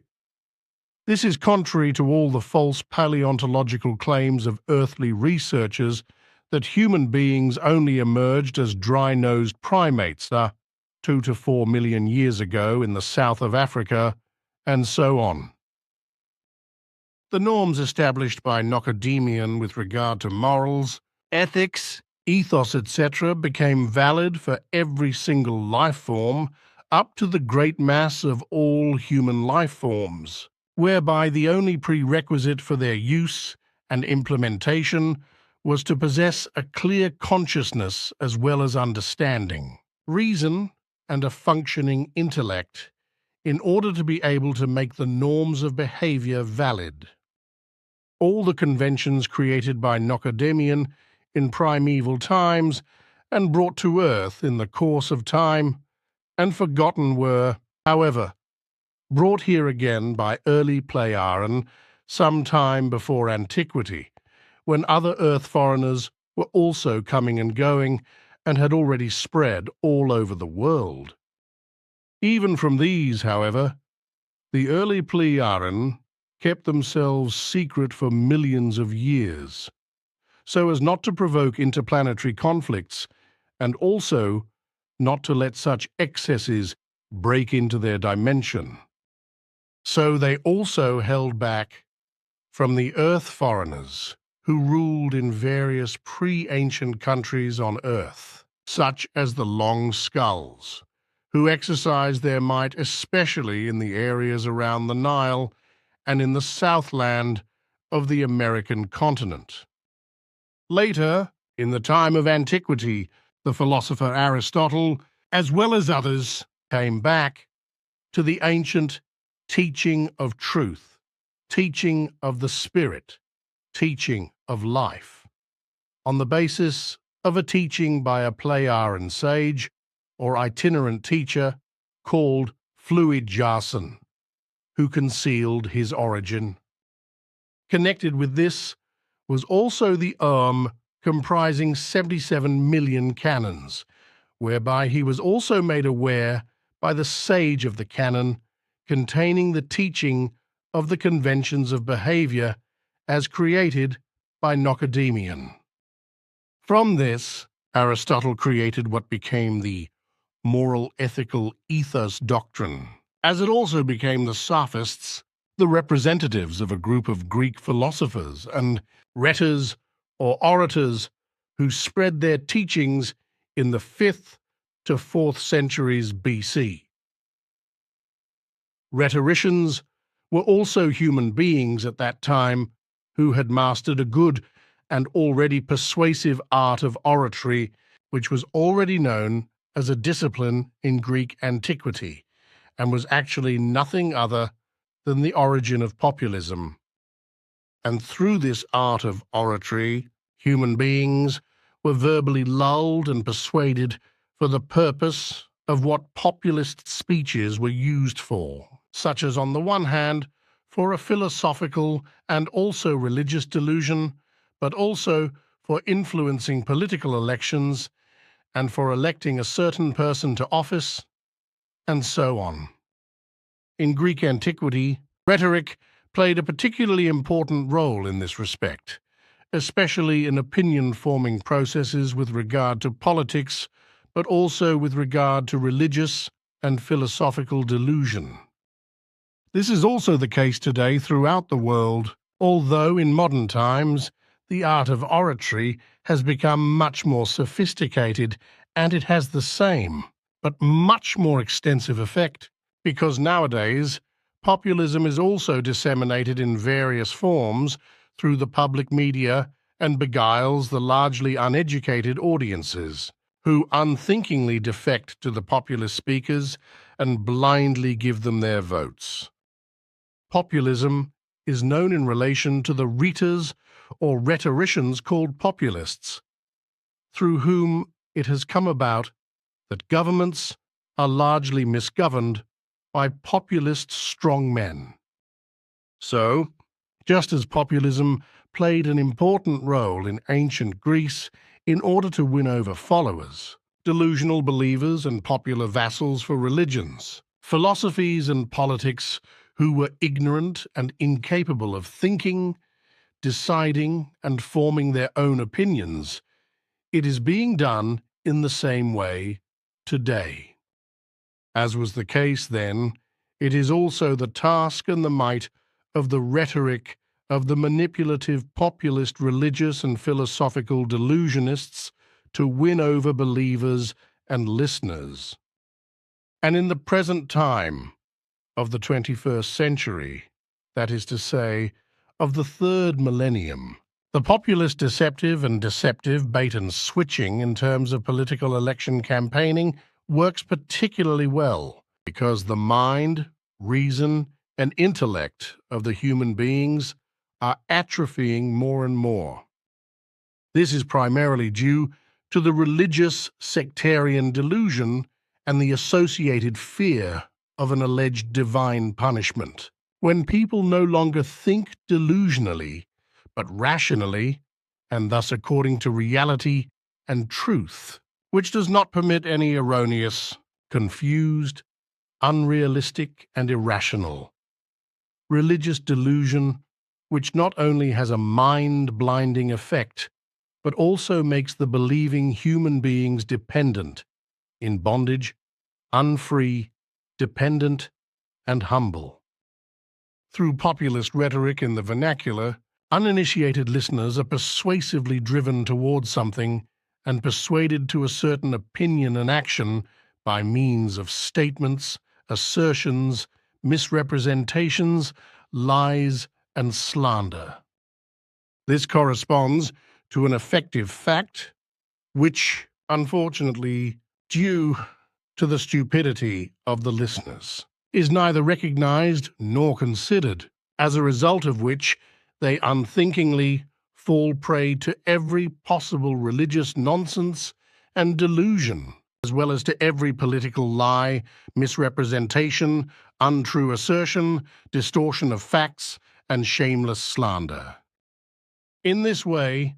self-appointed victims will elect their exploiters and torturers into their offices and high positions, where they can then work disastrously without restraint. The task of any populist speech is always, no matter whether religious or philosophical, political, military or otherwise, to convince the listeners of a statement, assertion, lie, slander, or conspiracy theory, to make them obedient and to force them unnoticeably to a certain predetermined opinion and delusional belief, as well as to a certain action. And this is done in a populist manner without the audience noticing this rhetorical manipulation and also not understanding that they are being manipulatively directed and controlled. So the art of oratory or rhetoric provides the means for every uninitiated human being to accept every assertion, theory, hypothesis, slander, and lie as true, if only it is convincing enough or especially populist, be it religious, philosophical, political, or otherwise. The effective fact is that every populist rhetoric is always founded as a double task, namely, the whole thing is supposed to correspond to science on the one hand and credibility on the other. However, without exception, and thus always, it is only a matter of convincing the listening and influenced human beings to a certain view, an opinion, a belief or delusion, as well as to an action or promise, etc., whereby every conviction corresponds to nothing other than persuasion, because this is the decavrated or true character of every conviction. And this is the case in every case, without exception, because everything is always directed in favor of the respective populist person, be it a person who spreads a religious delusion of faith and thus catches and deceives believers, or politicians who want to be elected, or philosophers, scientists, or others who spread their hypotheses or assumptions and presumptions and want to persuade and convince their listeners. The art of oratory, which is actually a skill of speech and rhetoric, is generally misused by the human beings of Earth as a means to dishonest ends, namely as a theory, hypothesis and assumption, whereby lies, deceit and slander are used to persuade and convince fellow human beings. For example, to persuade them to a religious sectarian delusion, for the purpose of politics and to influence elections, etc. Similarly, the populist art of speech is also used to persuade a human being to buy goods, as is done in particular by market criers, etc., to make a profit. But the art of speech is also used in court, etc., for defense or self-defense, gaining an advantage and or to mitigate or exempt from punishment, etc. In particular, populist and indoctrinating rhetoric is used in an abusive sense to lead one or many human beings who are easily influenced, lazy in thinking, incapable of forming their own opinions, generally uneducated in many matters and therefore stupid in this respect, and therefore susceptible to belief and obedience, into error and confusion, and to harmful actions, deeds, and behavior. In the sense of eloquence, that is to say, rhetoric, this has thus been used since antiquity for persuasion in order to populistically maneuver the human beings into a religious belief, a view, a cause, into political decisions and machinations, and so on. Thus, it is in no way a matter of instructing human beings by means of an effectively realistic and truthful teaching, as well as real explanations, and of stimulating them to personal thinking, reflection, and rational decision-making, but on the contrary, it is a matter of seducing them to make ill-considered decisions, actions, and behavior, and to accept foreign views and opinions, and to act and behave exactly according to what they are populistically led to believe. And this is so with regard to every religious delusion that religionists of all kinds, such as priests, preachers, higher religious order holders, as well as other effectively fanatical sectarians, spread in a populist manner in order to capture delusional believers who have fallen for them, as is equally common with regard to populist hucksterism for winning votes in elections and in other sleazy political machinations. As already explained, the populist speech technique, which is also connected with a body language or posture corresponding to the speech, with corresponding body movements, gestures, facial expressions, voice power, and an expressing psychological constitution and mood, was already used in antiquity and even before, by Greek as well as by other philosophers and rhetors. Even then, these used their eloquence to influence and persuade the human beings listening to them, and to get them to faithfully accept the doctrines and false doctrines that were populistically scrounged up in front of them,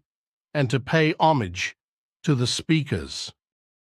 The religious delusionists were the first to bring false teachings to the human beings of Earth, which caused much harm, mischief, and enmity, especially the false teachings of religions and fanatical sectarian delusion, which led to murderous wars and terror among practically all peoples on Earth. The philosophers, on the other hand, brought false doctrines concerning the principle of life as well as concerning understanding, reason, intelligentum and intellect, etc., whereby earthliness was led astray and confused, and whereby this catastrophically stupid philosophical trend continues to this day. Apart from the roaring nonsense which many philosophers of all times have brought, and some of them still bring today, it must be conceded to them that diverse teachings concerning ethics, ethos, and morality were the focus of philosophical considerations, and thus brought Earth humans a teaching of the greatest and most special value. The ancient philosophers did not devise this valuable teaching themselves, so Aristotle did not either, but they took it over from a plebeian itinerant teacher, from a wise man who on the one hand had to conceal his origin, like many others, because the origin of certain earth foreigners was not allowed to be recognized. But on the other hand, he had special knowledge and also mastered the art of argument, of extensive verbal explanations, of explaining and proving, and in this way he spread the traditional teachings of ethics and morality as they were originally worked out and taught by Nokodemion. In this respect, only a few can be mentioned, whereby Socrates, Plato, Thucydides, Pythagoras, Anaxagoras, Parmenides, Heraclitus, and George of Leontinol should perhaps also be mentioned, although I do not know exactly which of these philosophers really dealt in depth with the teaching of ethos, ethics, and morals, as was the case with Aristotle.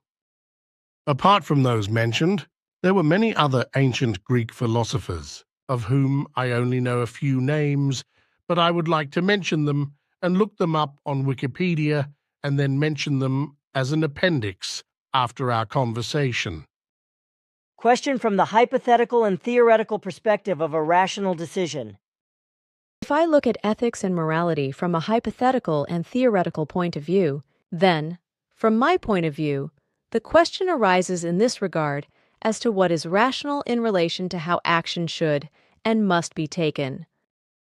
However, a hypothetical or theoretical question and decision differs from an ethical question and decision in the way that a decision in hypothetical or theoretical form does not necessarily correspond to good rational action, just as it does not necessarily correspond to something morally valuable good. If I consider that ethical and moral hypotheses and theories, which as a rule make generally binding claims of correctness, differ from rational decisions from hypotheses and theories, however, in that they are as a rule directed solely towards very specific interests and goals, then this is wrong. This is precisely because only these goals are pursued, whereby, however, only that which is oriented towards a certain person, a group, a collective, or a certain object is taken into account. This can also be a country, a particular subject, or a company or a people. I will go on to say that in order to explain the word value morality, commandments can be used as parables, which fundamentally do not correspond to laws, but to recommendations and advice.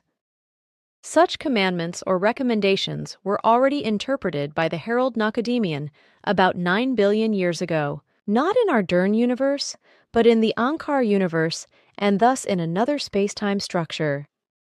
Nokodemion laid the foundation stone for 77 million canons, with the teaching of the commandments, etc., which were recorded in the Teaching of the Spirit, or Teaching of Truth, Teaching of the Spirit, Teaching of Life, after which the teaching was taught and spread until today through the work of heralds, who also had to fulfill prophetic and predictive tasks on various human-inhabited planets in the Ankar universe, but also in the Daal universe of the twin creation. And since about 22 million years ago, the most distant descendants from the Nokodemion peoples from the Ankar universe came into our Dern universe and settled on Earth. The spiritual teaching or teaching of truth, teaching of the spirit, teaching of life, was finally also brought into this space-time structure.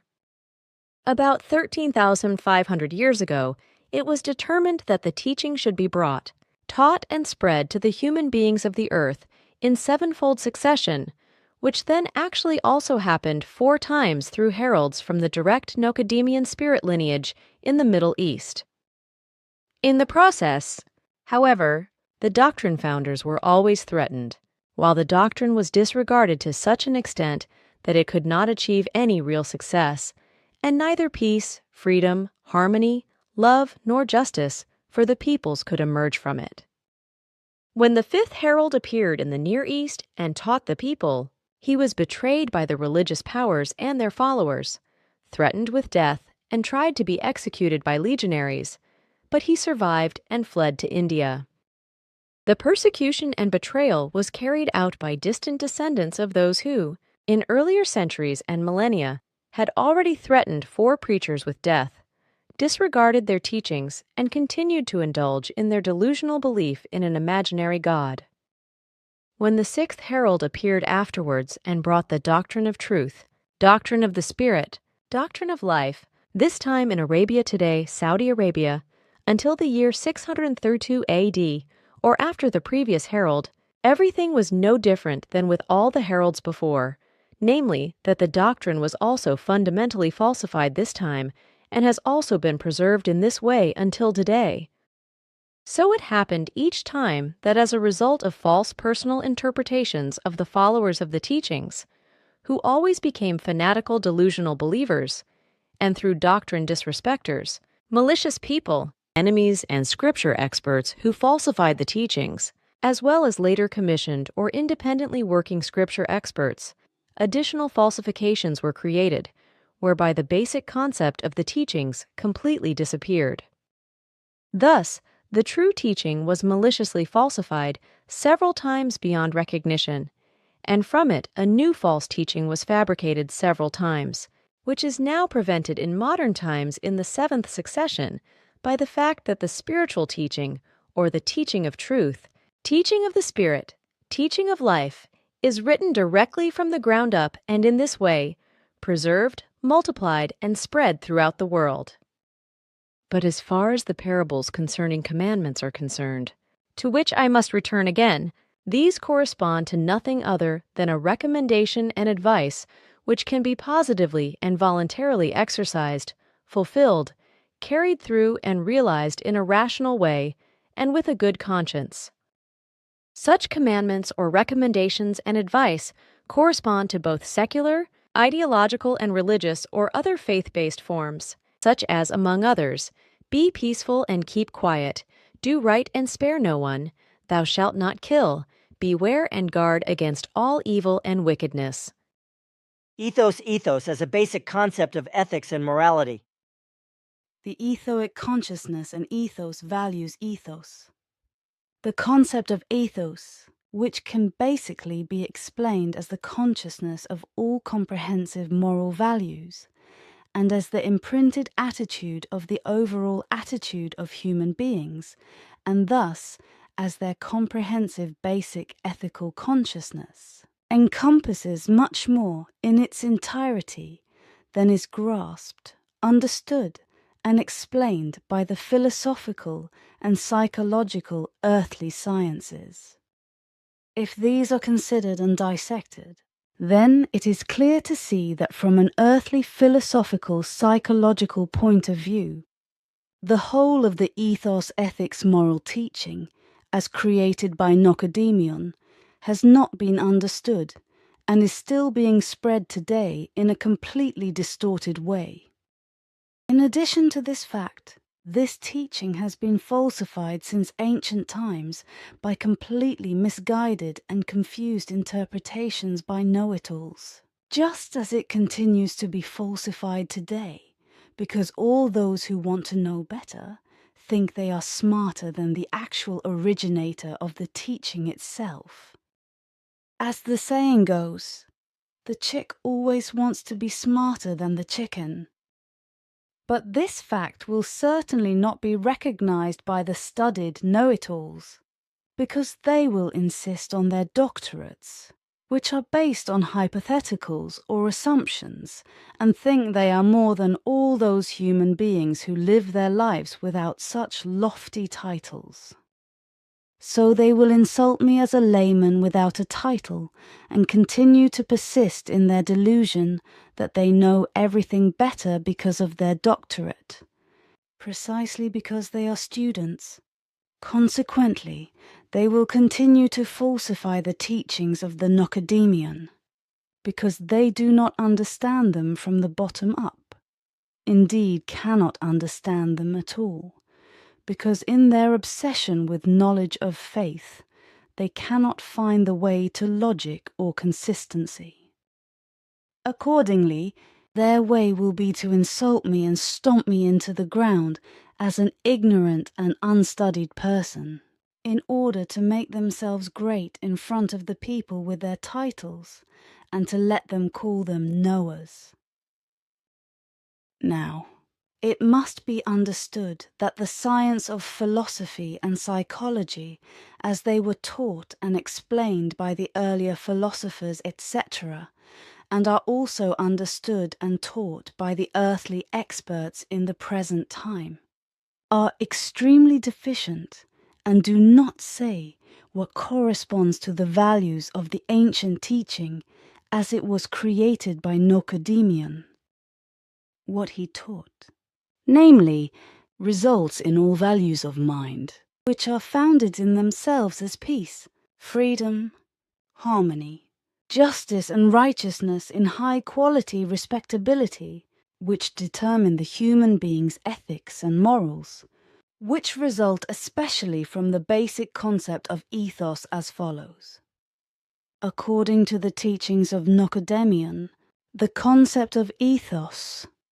the wise or wisdom, is related as the main and primary concept to everything and every existing thing,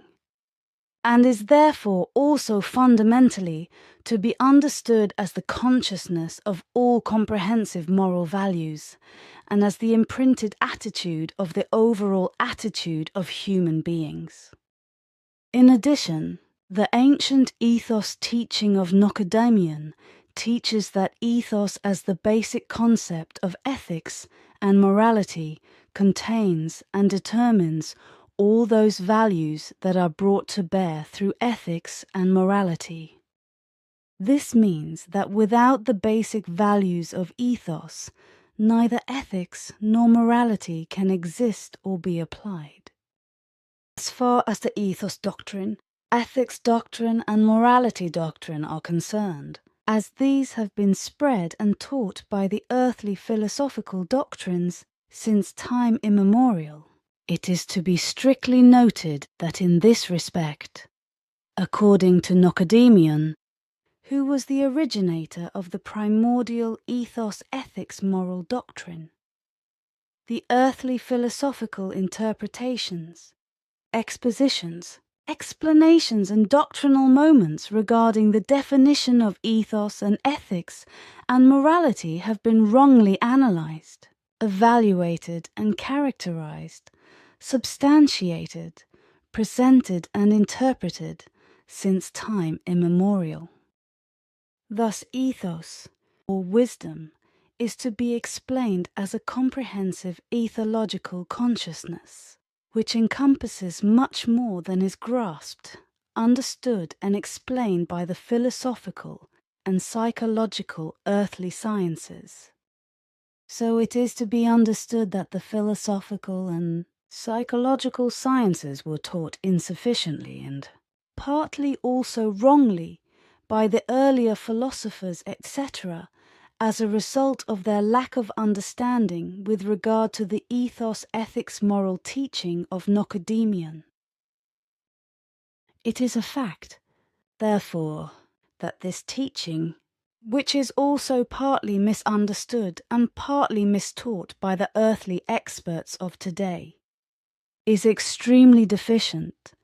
and does not say what corresponds to the values of the ancient ethos ethics moral teaching as it was created by Nokodemion. What he taught, in fact, results in the following. In a broader sense, the term ethos must be understood to mean the reasoning and logic or consistency of all forms of expression possible and determined for human beings of their thought, feeling, psychic movements, as well as their modes of action and behavior. This includes all forms of expression and characteristics that are used by human beings and also determine their moral attitude or ethics and the way they are carried out, as well as their practice and implementation as moral values. In this respect and in this way, all high values are to be understood in the main, which are named from the teaching of Nokodemion as follows from the basic concept block of the very broad value definitions in relation to the ethos value content. Listed as a list, these ethos values include all necessary factors to ensure existence in a humane form, whereby at least the bulk of these values shall be listed here, although I do not claim to comprehensively name all values. Some more about the difference between ethos, ethics, and morality. Ethos corresponds to moral values, to an attitude created by consciousness, or to an overall attitude of morality which corresponds to ethical consciousness. The higher the value of the ethos is, or the more comprehensive the individual, very diverse factors of attitude are, the higher the character and thus the ethical behavior is formed, so that a high ethos also determines a high ethical or strong character action and behavior of the human being. According to Nokodemion, the creator of the ethos ethics moral doctrine, ethos in its comprehensive value corresponds to a collection of templates in relation to attitude factors, which convey moral values shaped by consciousness as ethical consciousness, which are elaborated into character values and implemented and realized as ethics in the sense of the totality of moral norms and maxims. All these values correspond to a responsible attitude of the human being, insofar as he appropriates, comprehends, and realizes them. If this is the case, then ethos corresponds to the basic substance for the formation of ethics, and this in turn for the comprehension or realization and fulfillment of morality, whereby morality is exercised and comprehended through character-formed morality and the sense of duty and obligation, as well as through loyalty to duty and the sense of responsibility.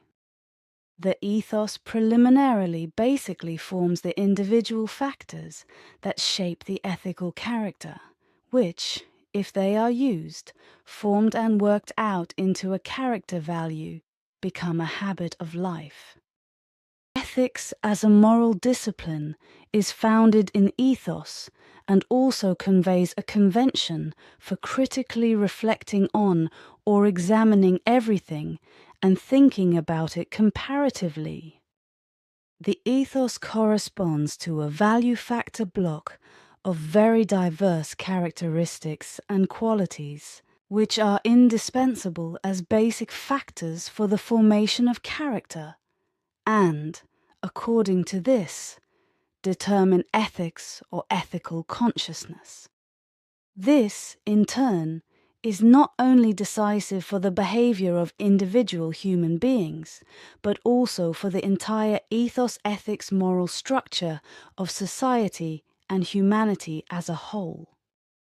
As the last form of transformation from ethos, morality emerges via ethics, which is expressed as a moral way of behavior and also determined for the entire social institutions, objectively as custom and subjectively as character. The very diverse and learnable high-quality basic factors of ethos, which are indispensable for character formation,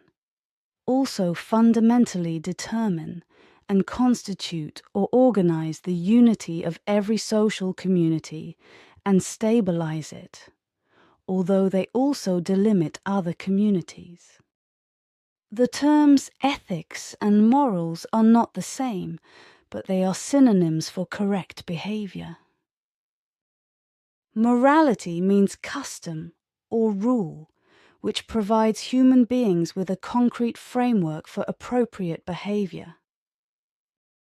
A moral concept in itself, however, does not necessarily mean that the human being must also act according to the given rules, etc.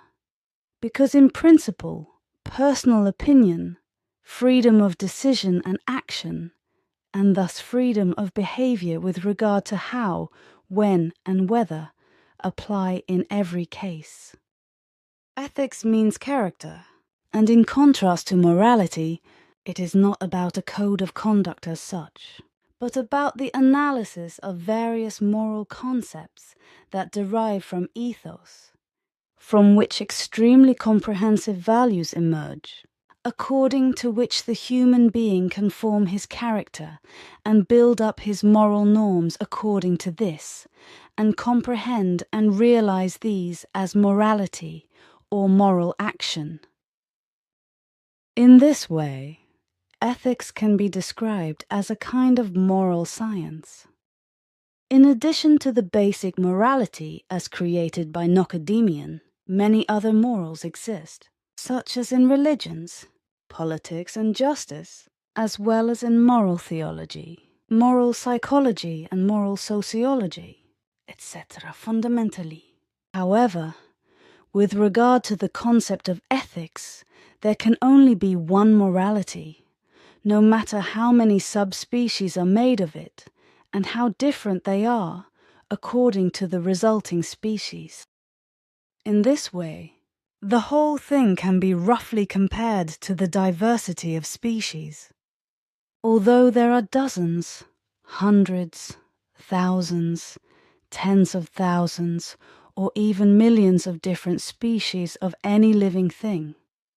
there is only one genus of each species of a particular life form. And this is also so with regard to ethics, which has absolutely only the one single primordial form corresponding to moral consciousness, as this is fixed by the teaching of Nokodemion. Therefore, there can also be only one ethical teaching, and this also when so-called researchers, philosophers, and scientists erroneously and confusedly arrive at different results. Basically, in spite of their nonsensical differences, they all have to come to terms with the background and the teaching of ethos, ethics, and morality, and they have to do so in the way that everything is given by Nokodemion. And the fact that the army of researchers, philosophers and scientists are all making up nonsensical nonsense and making nonsensical assumptions contrary to the effective ethos, ethics, moral teachings and defining everything completely wrongly shows only a picture of know-it-allism and arrogance, of megalomania and lack of insight. The ethos, ethics, moral doctrine has, after all, been mainly at home in philosophy since the time of Aristotle, and has since led to unbelievably stupid assertions, false doctrines, and to beguilingly stupid blossoms that provide clear proofs, and whose enough that hardly anything true is left of what was brought by the ethos, ethics, moral doctrine of the original doctrine. As far as ethos alone is concerned, it must be said that in modern times it is no longer known at all what a large number of determining and important factors of attitude are contained in it, and what decisive significance and importance they have. But even in Aristotle's time, these values were suppressed by him because he was not able to process them, and therefore simply did not include them in his work of thought. Morality corresponds to the practical application of ethics or the moral disposition arising from ethos.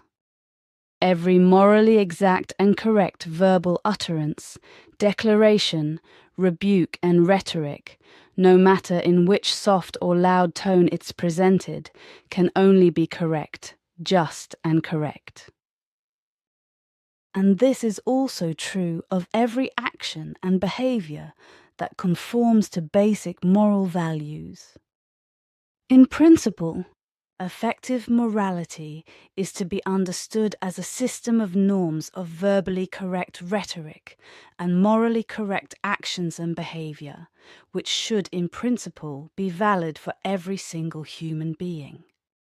Unfortunately, however, it is the case that the majority of earthly humanity neither knows, learns, nor follows the ethos, ethics, moral teaching, as a result of which unkindness and all kinds of hatred prevail worldwide, such as discord, disharmony, injustice, unrighteousness, as a result of which wars, terrorism, and crimes are the order of the day. In this, the delusion of God plays the most powerful and gruesome role. For all delusion preaches love, peace, freedom, and justice. But at every opportunity, the delusionists flip out and murder other delusionists or adversaries, etc., when they feel wronged or insulted. As soon as a louse crawls over their liver, they go crazy and fall prey to enmity, hatred, murder, and manslaughter, and all evil, up to and including war and terror. In contrast to subjective judgment, for example with regard to wealth, title, or reputation, etc., truthfully correct, valuable, and humane morals should in principle apply to all human beings. But unfortunately, this is not the case with Earth humans. This is because the majority is addicted to religious delusions and is not willing to turn to reality and its incontrovertible truth, which is oriented towards love, peace, harmony, justice, and righteousness, as well as the equality of all human beings. The result is that Earth humans have the most diverse systems of norms, which logically also have different morals, although these types of morals are completely alien to creation, murderous and destructive, and bring much suffering and countless deaths to Earth humans. Overall, the fulfillment of ethos is understood to mean the moral attitude of human beings. Although this understanding, according to the ethos taught by Nokodemion, does not correspond to everything that emerges from his ethos teaching. This is extended to the thought-feeling psychic world of the human being. Just as the personal, far-reaching ethos of a human being or a person also refers to every interpersonal relationship, to every family, friendship, acquaintance, every community, worldly grouping, special social group, every learning or school community, etc., and must be understood as all-embracing. This also includes the whole of nature and its fauna and flora, and practically everything that exists, which means that nothing can be excluded from the ethos. Ethos is about the only positively and valuably founded basic values, which are brought to bear and expressed in ethics and morality, whereby they are formed as pure, powerful thoughts emanating from consciousness and feelings resulting from them as high moral values.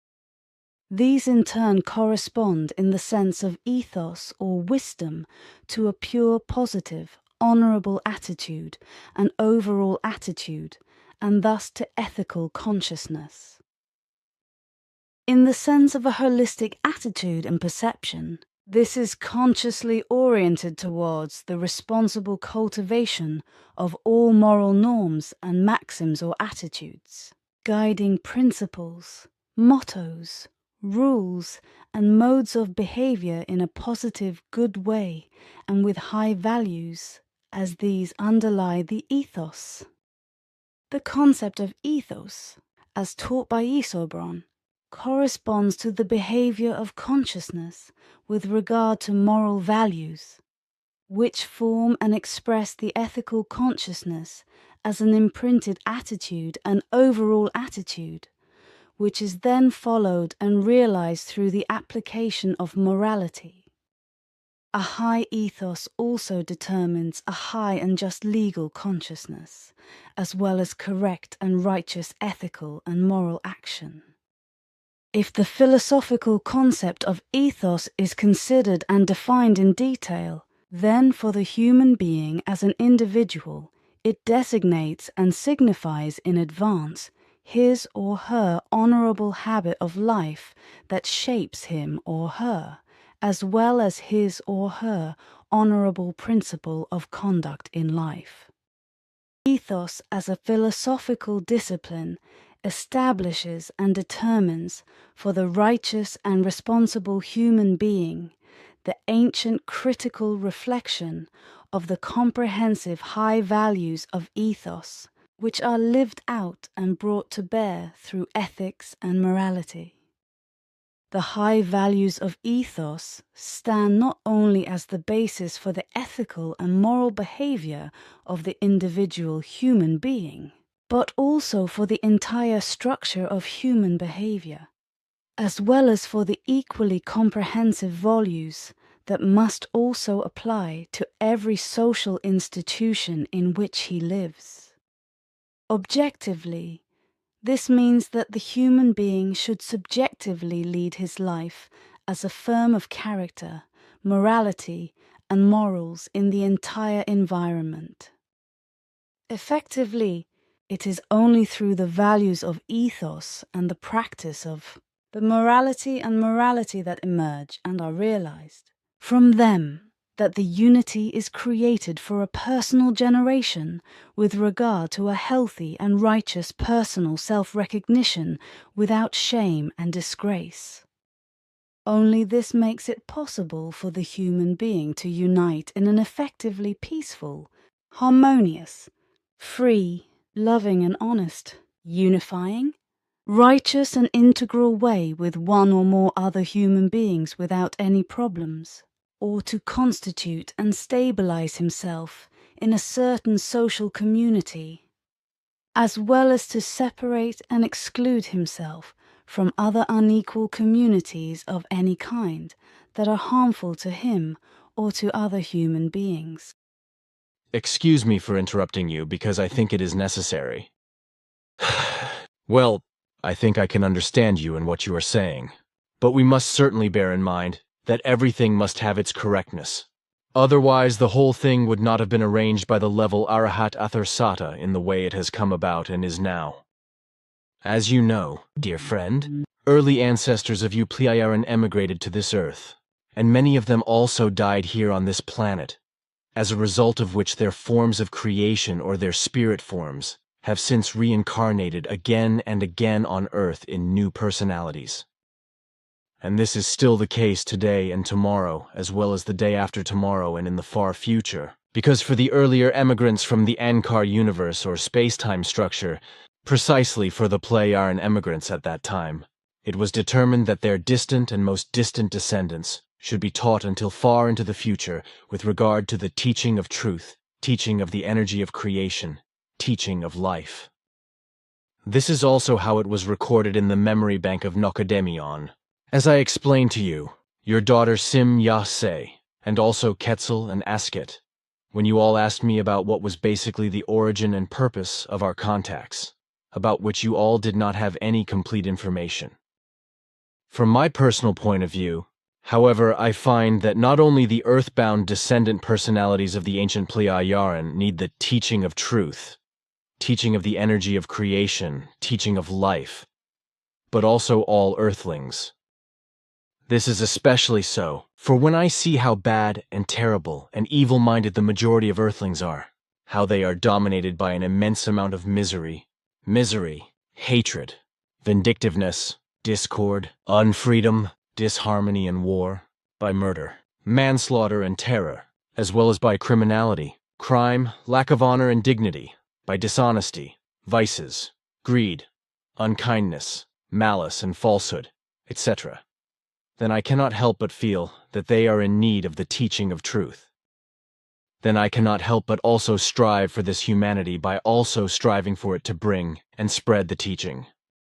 For this I have no reward, which I do not want anyway, but I am left with the hope that one or two human beings on Earth will nevertheless take up an iota of the teaching, think about it, and find the way to then also really learn and follow the teaching in order to make a true human being out of themselves. Now, because I have access to the memory bank of Nokodemion as a result of my Nokodemion lineage, in which all information is contained without exception, which also applies to all successor personalities, determined by the energy form of creation up to the present day and into the future. It was and is always possible for me to search for and find everything necessary in the memory bank of Nokodemion. Through this, during one of my last visits to you on Era, I was also able to make an effort with regard to the metal sphere image, and find out that it is a large and ancient library, which also contains the entire OM canon work. But since you were forbidden to open this spherical library by force, which you could not have done, even by force, I searched for the sign in the memory bank and was then able to tell you how you could open the structure.